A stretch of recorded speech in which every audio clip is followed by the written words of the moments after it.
시편 44편 1절로 봉독하겠습니다. 하나님이여, 주께서 우리 조상들의 날 곧 옛날에 행하신 일을 그들이 우리에게 일러주매 우리가 우리 귀로 들었나이다. 주께서 주의 손으로 뭇백성을 내쫓으시고 우리 조상들을 이 땅에 뿌리박게 하시며 주께서 다른 민족들을 고달프게 하시고 우리 조상들은 번성하게 하셨나이다. 그들이 자기 칼로 땅을 얻어 차지함이 아니요 그들의 팔이 그들을 구원함도 아니라 오직 주의 오른손과 주의 팔과 주의 얼굴의 빛으로 하셨으니 주께서 그들을 기뻐하신 까닭이니이다. 하나님이여, 나의 왕이시니 야곱에게 구원을 베푸소서. 우리가 주를 의지하여 우리 대적을 누르고 우리를 치러 일어나는 자를 주의 이름으로 밟으리이다. 아멘. 네, 우선 5절까지 봉독해 드렸습니다.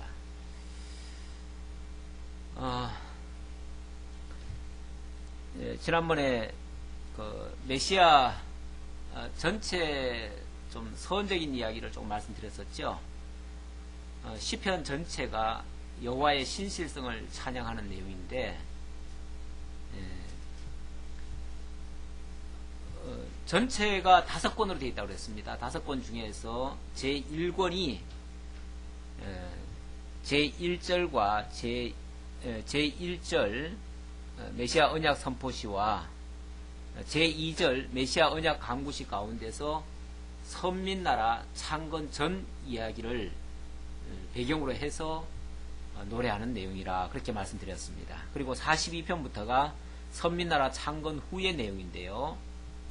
42편부터 48편까지가 하나님을 사모하는 내용이 소개되고 있습니다.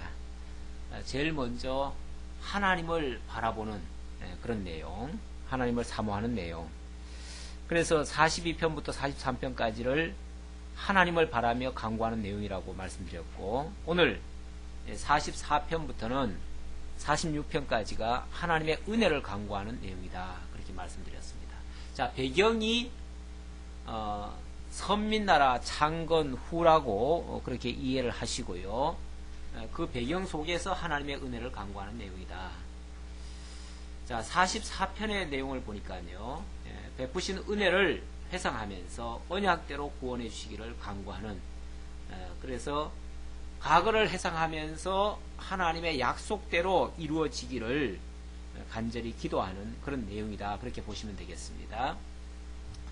자, 44편 1절 다시 한번 볼까요? 하나님이여, 주께서 우리 조상들의 날 곧 옛날에 행하신 일을, 우리 조상들의 날 곧 옛날 이렇게 표현했어요. 과거를 우리 조상들의 날이다. 조상들에게 언약하셨다, 이제 그런 측면에서 하는 말입니다.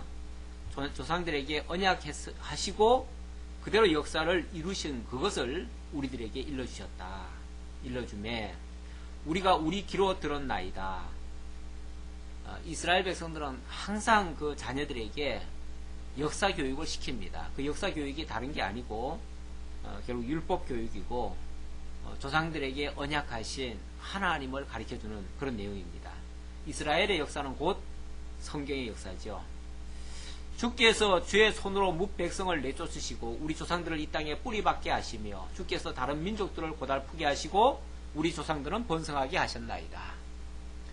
이스라엘 나라라는 것이 원래부터 있었던 게 아니고 하나님께서 그 땅에 살고 있던 백성들을 내쫓으시고 그리고 조상들에게 언약하신 대로 약속의 땅을 차지하게 하셨습니다. 그리고 이 땅에 이 백성들을 이제 살게 하신 겁니다. 그들이 자기 칼로 땅을 얻어 차지함이 아니요 그들의 팔이 그들을 구원함도 아니라 오직 주의 오른손과 주의 팔과 주의 얼굴의 빛으로 하셨으니 주께서 그들을 기뻐하신 까닭이니이다. 신명기 8장인가요? 7장인가요? 아마 거기도 그 말씀이 있는데, 하나님께서 이스라엘 백성들을 구원하신 것은 그들의 수요가 많거나 그들이 무슨 이쁜 짓을 했거나 그들이 무슨 하나님 앞에 특별하게 뭘 받을 만한 뭐가 있어서가 아니고, 이유는 딱 한 가지, 하나님이 그들을 사랑하셨다. 하나님이 그들을 기뻐하신 연고다. 그들에게 하나님이 언약을 하셨고 그 언약하신 것 때문에 이 모든 역사를 하셨다 그 말입니다. 이스라엘 백성들 그러니까 무슨 문제 부딪히면요 다른 거를 살펴볼 거 없이 역사만 돌이켜보면 돼요. 역사만 돌이켜보면 하나님이 어떤 하나님인지 알 수가 있어요. 그래서 우리가 지나간 역사들이 물론 우리 권사님 조금 전에 간증도 말씀하셨지만은 우리 과거에 어떻게 우리 하나님이 여기까지 인도에 오셨는가만 생각해도 우리는 그 하나님을 부정할 수가 없습니다. 그 하나님의 존재와 그 하나님의 능력을 인정하지 않을 수가 없어요. 그래서 우리의 잠시 흐트러졌던 마음을 다시 다잡고 그리고 약속대로 계속 앞으로 나아갈 수 있는 그 어떤 힘의 원천이 거기서부터 나오는 거죠. 그래서 우리 하나님께서도 가끔씩 이렇게 뭔가 현실에 대한 해석이 잘 안 될 때 사실 요 뒷부분으로 내려가 보면은 여전히 이스라엘 백성들이 어려운 상황에 놓여 있다는 것을 얘기하고 있거든요. 어려운 상황에 놓여 있지만 하나님은 약속대로 이루어 가신다. 그래서 우리 미래에 대한 힘찬 전진을 할 수 있다 라고 하는 그러한 측면의 말씀입니다. 그러니까 현실을 긍정적으로만 이해하는 게 아니죠. 현실 자체는 굉장히 부정적인 상황이에요. 부정적인 상황에서 하나님의 약속 때문에 그리고 하나님 지금까지 역사해 주신 것 때문에 또 힘차게 나아갈 수 있다. 그런 측면입니다.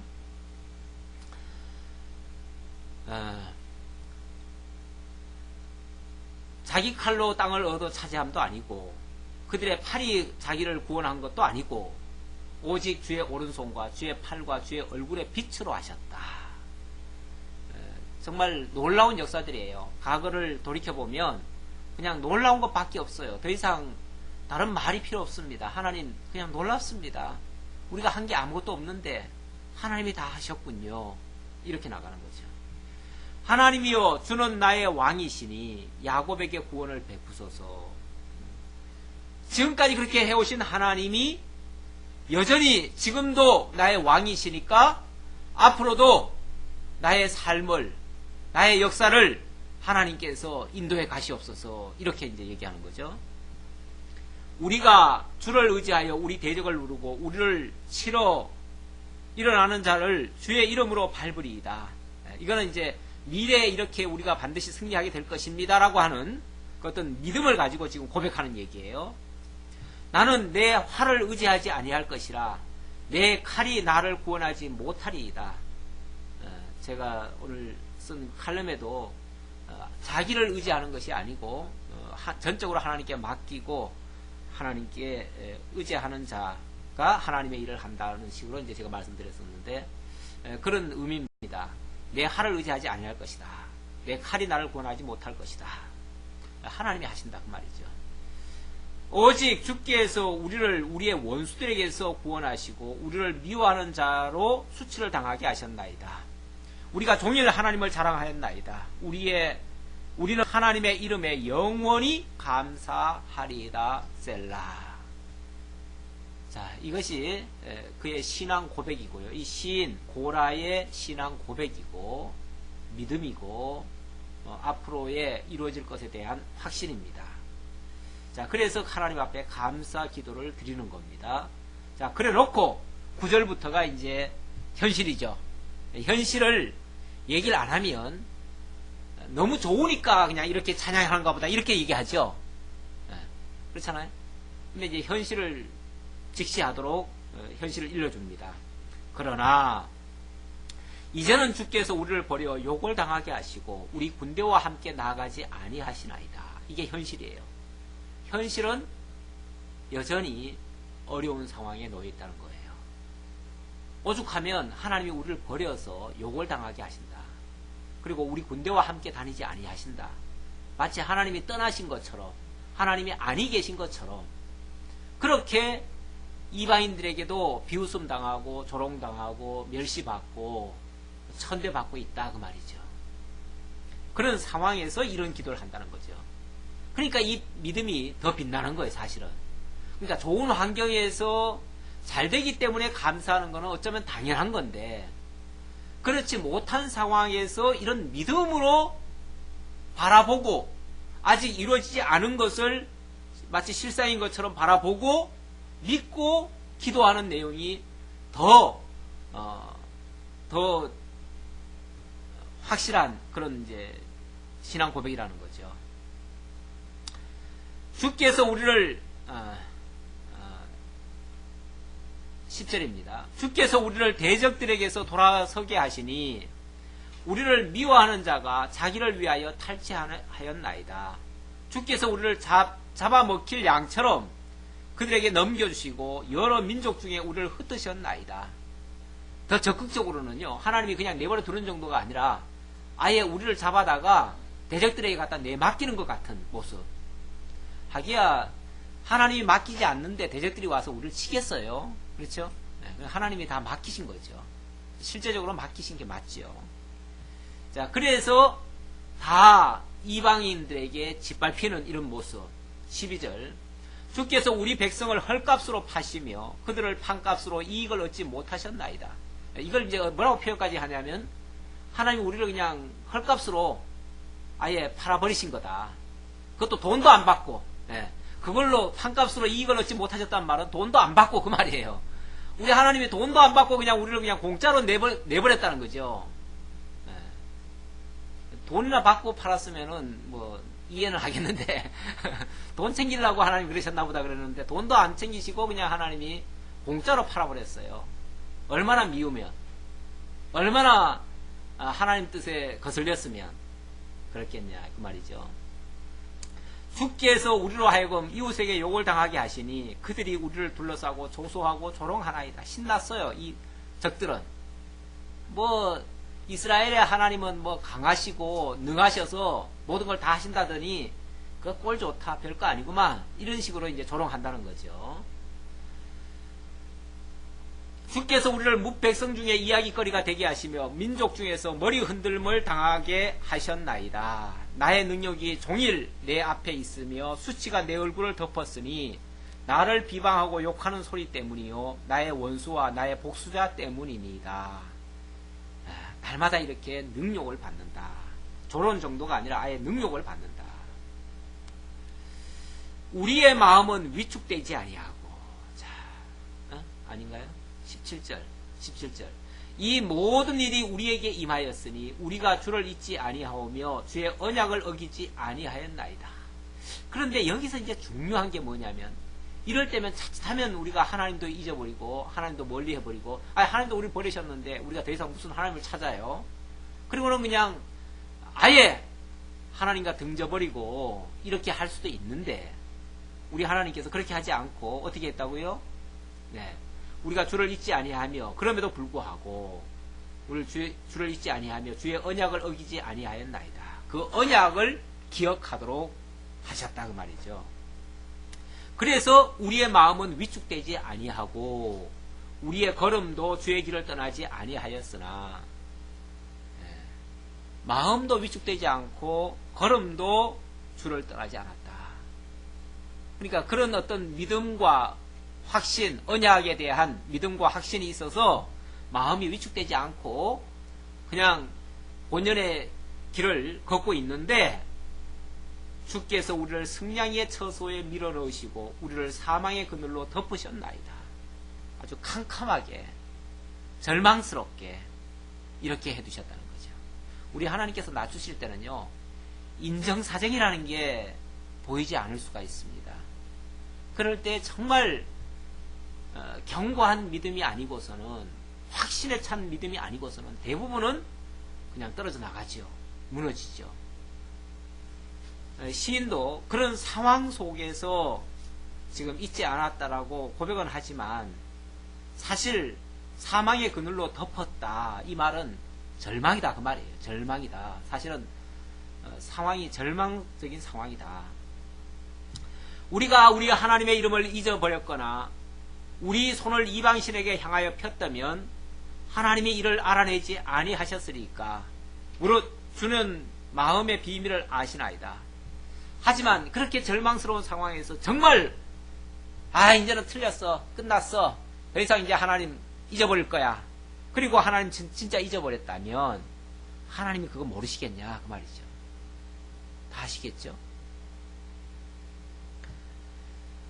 우리가 종일 주를 위하여 죽임을 당하게 되며 도살할 양같이 여김을 받았나이다. 주여 깨소서 어찌하여 주무시나이까. 일어나시고 우리를 영원히 버리지 마소서. 참 이러한 그 시인의 마지막 절규 같은, 그러니까 숨 떨어지기 전에 마지막 절규 같은 말입니다. 종일 주를 위하여 죽임을 당하게 되며 도살할 양같이 여김을 받았다. 그래서 주여 깨소서. 주님 깨시지 않는다면 나는 이대로 영원히 죽고 끝날 겁니다. 이 기도가 어디에 나오죠? 이게 그렇죠. 이게 예수님 십자가 상에서 결국은 하신 말씀이고, 엘리 라마 사박다니 뭐 그 말씀이 결국 그런 뜻이에요. 그런 뜻이고, 또 여기에 대한 예언의 말씀은 이사야 53장에 예언되어 있죠. 결국 정말 의인이 하나님께로부터 언약 받은, 기름 부음 받은 왕이 이렇게 멸시와 천대를 받고 결국은 사람들에게 조롱과 온갖 수모를 다 당하고 마침내는 도살장의 양같이 끌려가서 죽임당하게 될 것에 대한 그런 예언의 말씀이에요. 그 예언의 말씀이 시편 기자, 이 바로 고라의 그 상황 속에서 고백하게 만들고, 그 고백한 말이 결국은 그리스도에게 가서 이루어지도록 그렇게 역사를 하신 거예요. 어찌하여 주의 얼굴을 가리시고 우리를 고난과 압제를 잊으시나이까. 우리 영혼은 진토 속에 파묻히고 우리 몸은 땅에 붙었나이다. 일어나 우리를 도우소서. 주의 인자함으로 말미암아 우리를 구원하소서. 물론 여기서는 그런 절망스러운 상황 속에서 하나님이 깨우쳐 주시기를 바라고, 그리고 그 이전에 기본 바탕이 있죠. 그러니까 요 상황만 가지고 만약에 여기 9절, 8절까지가 없고 9절부터 있는 말이라면요, 그냥 절망 상태입니다. 절망 상태. 그리고 도저히 회복이라고 하는 거는 거의 불가능이라고 보여지는데, 다행스럽게도 1절부터 8절까지의 이런 상황 속에서도 하나님은 반드시 승리케 하실 거라고 하는, 하나님께서 나의 왕으로 왕으로서 우리를 지켜주시고 자기 이름을 위해서 구원하실 거라고 하는 이 확신을 가지고 지금 이 노래를 하고 있어요. 그러니까 그 시인의 저변에는, 기초에는 하나님에 대한 언약과 그 확신이 뿌리잡고 있다 그 말이죠.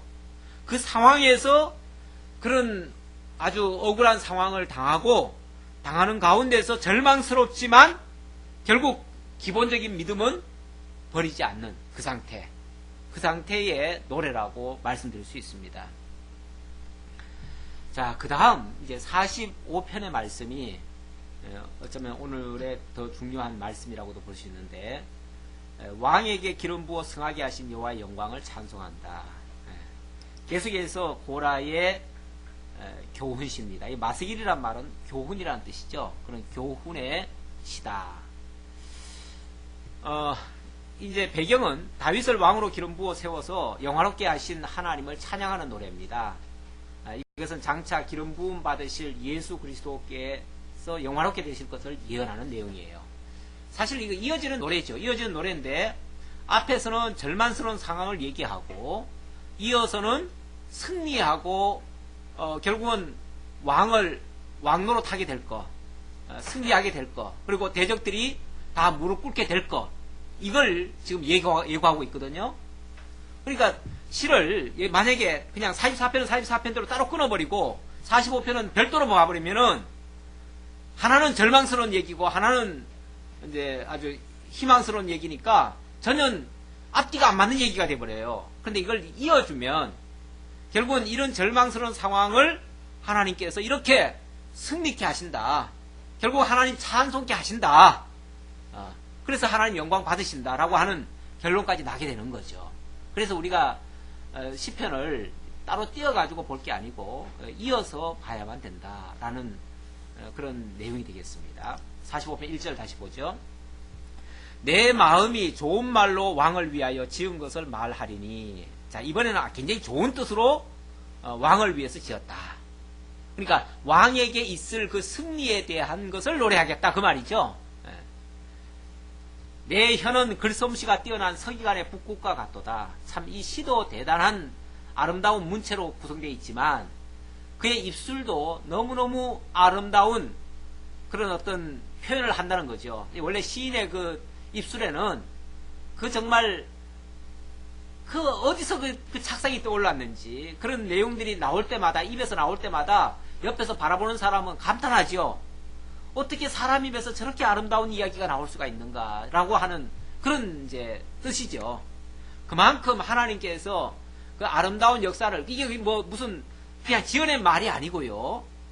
어떤 역사 실제 있었던 그 역사를 기초로 해가지고 하나님의 계시를 지금 설명하는 거거든요. 그렇죠? 네. 그 역사가 결국은 아름다운 역사예요. 아름다운 역사. 왕은 사람들보다 아름다워 은혜를 입술에 머금으니 그러므로 하나님이 왕에게 영원히 복을 주시도다. 하나님이 세우실 이 선민나라에 하나님이 세우실 그 왕은 어떤 왕인가? 모든 사람들보다도 아름다워서 은혜를 입술에 머금은 사람이다.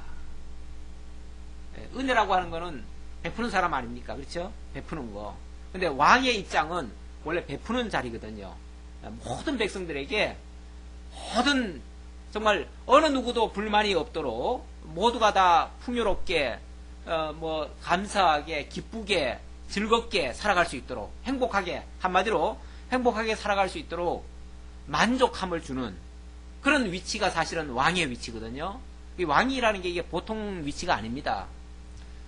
왕이 돼가지고 백성들에게 폐를 끼치고 백성들을 고달프게 하고 백성들을 시달리게 한다면은 그건 사실은 잘못된 왕이죠. 왕은 어쨌든 백성들의 마음을 평안하게 해야 되고 백성들을 안정하게 해야 되고 보호를 해야 되고 자관 그렇게 베푸는 그런 왕이 바로 은혜를 입술에 머금은, 그러니까 다시 말하면 말로라도 평안하게 하고 기쁘게 하고 즐겁게 하고 물론 모든 행정에 대해서도 그렇게 해야 되겠죠. 그렇게 머금은 그 왕은 하나님에게 영원히 복을 받을 그런 왕이다 그 말이죠. 그러니까 하나님이 세우신 왕, 복 있는 자의 모습이 이렇다 그 말이죠. 물론 그 배경에는 다윗 왕을 두고 하는 말이긴 하지만 시인 고라가 다윗을 두고 이렇게 표현을 한 겁니다. 정말 하나님이 복 주셔서 하나님의 은혜를 입술에 달고 사는 그러한 사람 아닙니까? 다윗이. 그래서 그렇게 표현을 한 거죠.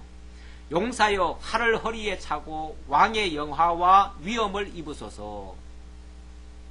왕은 진리와 온유와 공의를 위하여 왕의 위엄을 세우시고 병거에 오르소서. 이건 왕의 역할입니다. 왕이 할 일이 뭔가?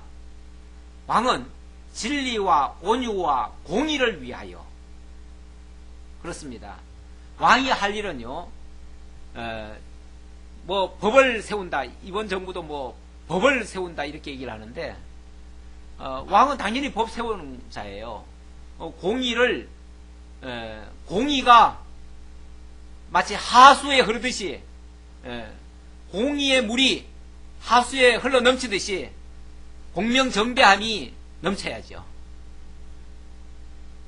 그러려면은 어디서부터 공정해야죠? 위에서부터. 제일 윗사람부터 제일 공정해야 되는데 어쩌면 그런 사람들을 뽑아놓는지 이해할 수가 없어요. 아무리 새로 뽑아놓고 또 새로 뽑아놔도 이건 범죄투성이에요. 그런 사람이 앞으로 백성들 전부 다 훈육하겠대요. 법으로. 법치를 하겠대, 법치를. 이렇게 되면은 백성들 보고만 이제 법 지키라는 얘기고 자기들은 법 위에 군림하겠다는 얘기가 되거든요. 이거는 정의가 아니죠. 그건 불이죠. 정의 반대가 불이거든요. 정의라면 모든 사람에게 다 공평한 그런 법이 집행이 돼야 되는데 강자는 웬만큼 법 어겨가지고도 걸려 들어가는 사람을 못 봐요. 근데 약자들은 너무나 그냥 쉽게 들어가요. 너무나 쉽게 잡혀 들어가고, 예. 어제도 뭐 어떤 사람이 잡혀 들어갔죠? 예.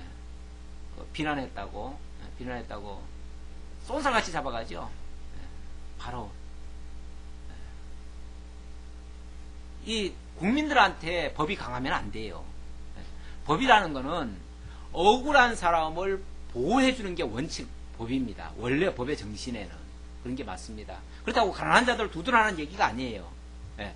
억울한 거. 그러니까 절차상 정의인데요. 그 절차상 정의. 그러니까 모든 사람, 백성들은요, 법 위에도 없고 법 아래도 없습니다. 다 공평합니다. 권력자든 일반 평민이든 모두가 다 법 아래 공정해야 됩니다. 그러면,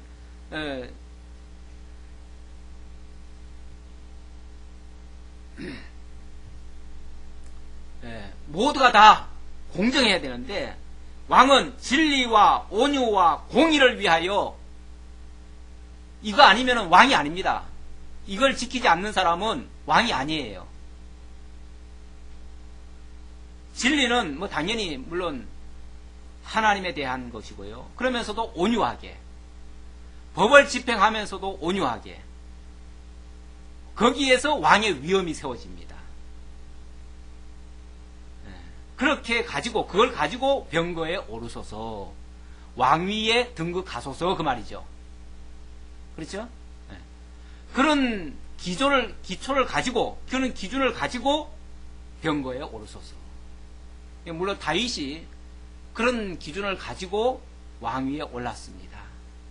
그래서 모든 백성들에게 진리와 온유와 공의로 나라를 다스려가는 그러한 역사를 세우게 되는 겁니다. 왕의 오른손이 왕에게 놀라운 일을 가르치리이다. 왕의 오른손이 왕에게 놀라운 일을 가르치리이다. 왕의 오른손이 누구죠? 뭐죠? 왕의 오른편에 함께 하시는 분이 하나님이십니다.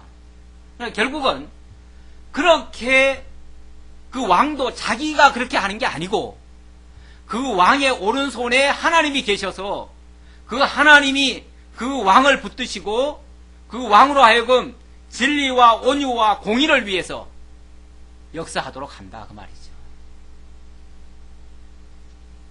그렇게 하실 거다. 우리 하나님께서 그렇게 하실 거다. 왕의 화살은 날카로워 왕의 원수의 염통을 뚫으니 만민이 왕의 앞에 엎드러지는도다. 이거는 이제 대적을 향해서입니다. 또 이 왕의 역할 중에 하나가 뭐냐면 대적으로부터 국민을 보호하는 겁니다. 이게 이제 소위 안보죠, 안보. 국민으로 하여금 평안히 자기 역할에 충실할 수 있도록 하기 위해서는 뭘 해야 되냐면 불안감을 다 제거해야 됩니다. 그래서 원수에 대해서는 아주 강력하게 대응을 해야죠. 그래서 대적들이 감히 넘보지 못하도록, 그게 지금 이 왕이 할 일인데, 지금 하나님께서 세우신 그 기름 부음 받은 왕이 그렇다, 그 말이에요. 물론 여기는 다윗을 두고 하는 말이지만 다윗이 바로 그런 공의를 하게 된다. 그 다음 6절입니다. 하나님이여, 주의 보호자는 영원하며 주의 나라의 규는 공평한 규이니이다. 이 규가 이제 뭐 왕의 홀 뭐 이런 건데, 결국 법으로 세워진 그 하나님의 나라, 선민 나라를 두고 하는 말입니다. 이게 주의 나라라고 되어 있는데 선민 나라. 하나님의 주의 보호자는 영원하며 주의 나라의 규는 공평한 규이니이다. 바로 선민 나라는 공평한 나라가 될 것이다, 그 말이죠. 왕은 정의를 사랑하고 악을 미워하시니, 정의를 사랑하고 악을 미워한다. 왕의 역할 중에 가장 큰 역할이 바로 공의고, 그거를 모든 백성들에게 정의가 승리할 수 있도록 이렇게 해야 됩니다. 불의가 판을 치도록 하면 안 돼요. 불의에 대해서는 노여워할 줄 알아야 돼요. 불의에 대해서는 아주 단호하게 척결을 해야 돼요. 악을 미워하라고 돼 있잖아요. 원래 우리 하나님을 사랑하는 자도요, 악을 미워하는 거예요. 악을 사랑하면서까지 하나님을 사랑할 수는 없어요. 그렇잖아요. 그래서 로마서에서도 하나님을 사랑하는 너희여 악을 미워하라 이렇게 돼 있어요. 우리가 불의에 대해서 잠잠하는 것은 동참하는 거예요. 사실은 불의도 좋다, 우린 예수 믿는 사람이니까 예수만 믿으면 된다, 이건 잘못된 얘기예요. 그렇다고 우리가 사회 정의를 얘기하는 건 아니에요. 근본 하나님의 정의가 온 세상에 가득 차려면은 세상의 악에 대해서는 우리가 미워할 줄 알아야 돼요. 최소한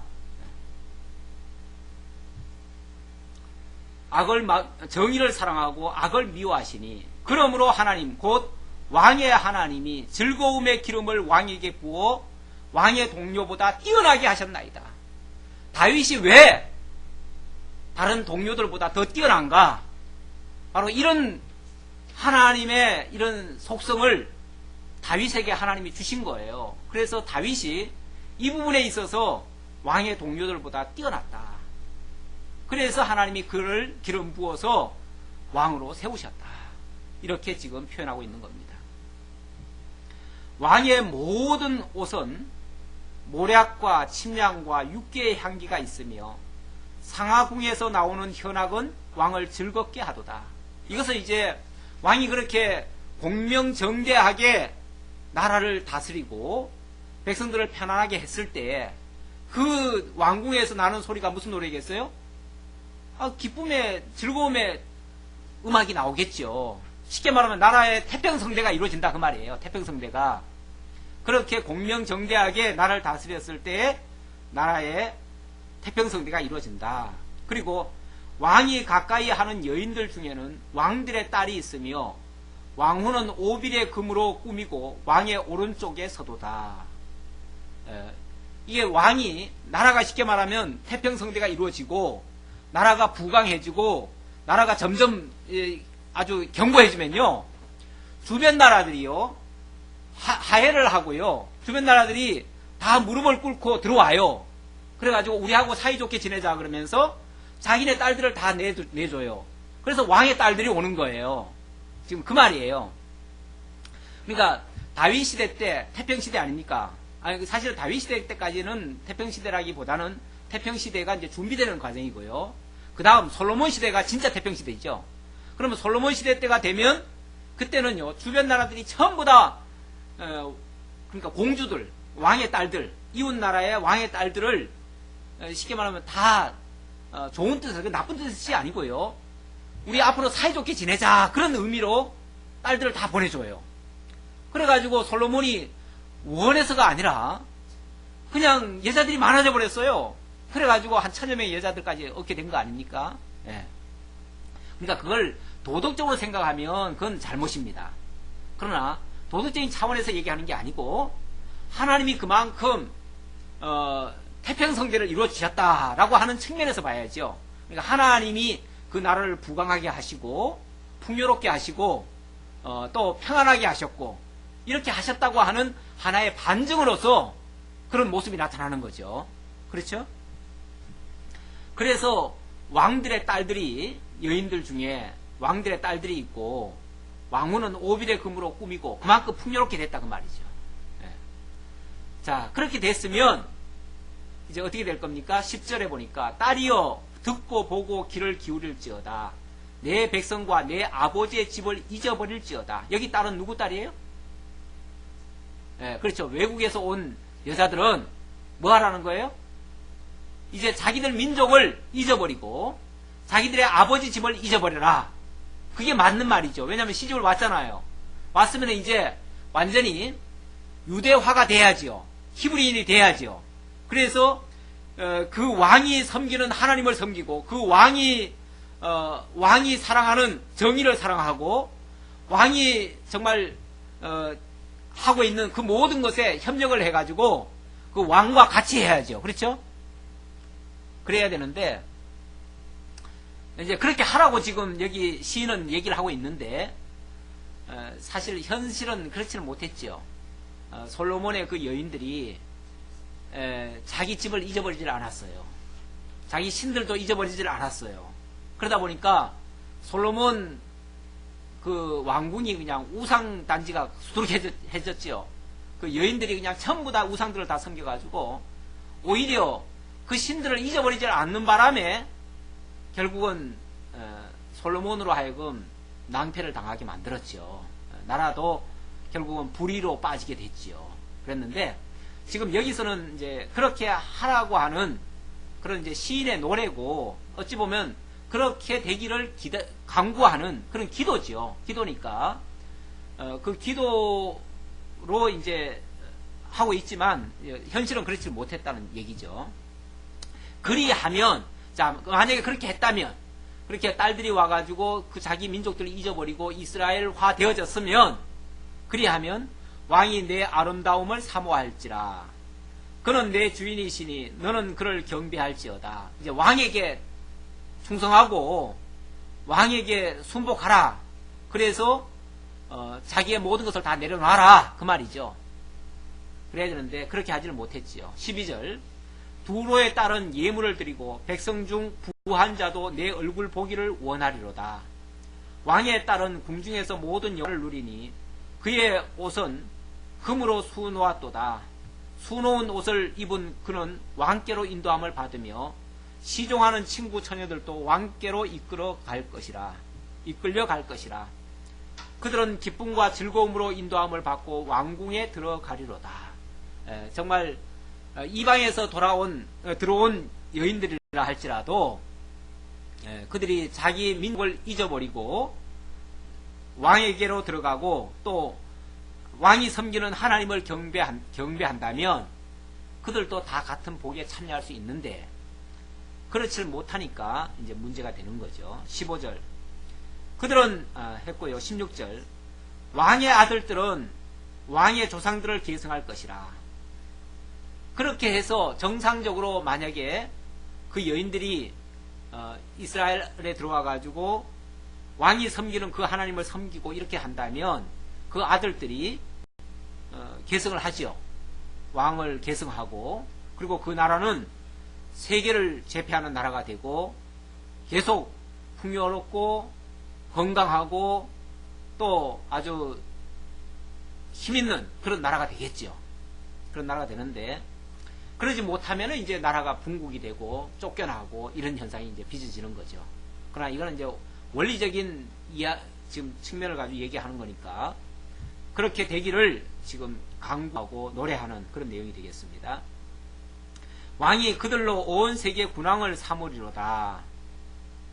내가 왕의 이름을 만세에 기억하게 하리니 그러므로 만민이 왕을 영원히 찬송하리로다.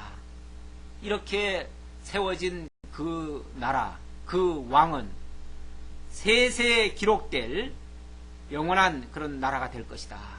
이 선민 나라에 하나님이 함께 하실 때에 그 나라가 이렇게 부강해지고 풍요로워지고 영화롭게 될 것을 가리키는 그런 예언의 말씀이 되겠습니다. 사실 이 예언의 말씀이 예를 들어서 다윗 시대 때 고라가 지금 다윗 시대 때 사람 아닙니까? 다윗 시대 때 이 예언을 했다면 이 예언이 결국 솔로몬 시대 때 가서 이루어진 거라고도 볼 수 있죠. 그렇죠? 솔로몬 시대 때 이루어졌다고 볼 수 있죠.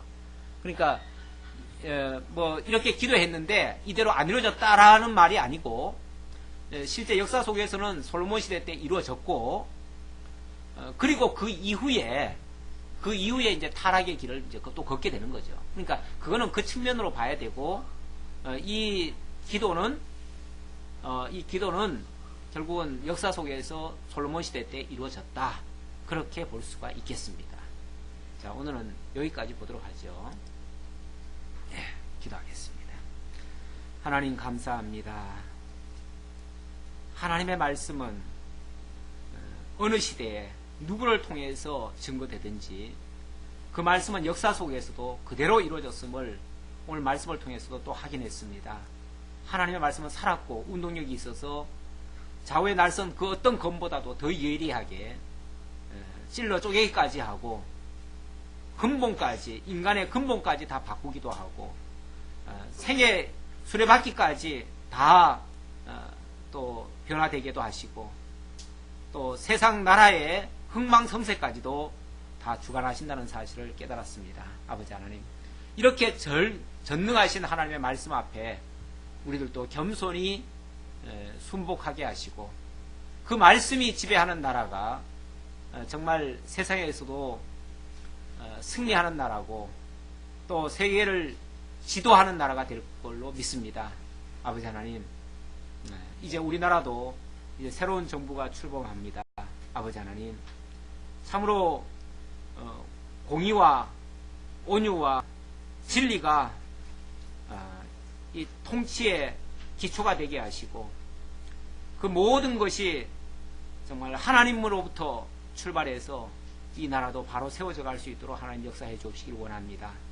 아버지 하나님, 모든 백성들도 하나님이 세워가는 그 나라에 함께 협력하고 서로 믿고 신뢰하는 그러한 나라가 되어갈 수 있도록 하나님 역사해 주옵소서. 함께 해 주옵시길 간절히 바라고 예수님의 이름으로 기도하옵나이다. 아멘.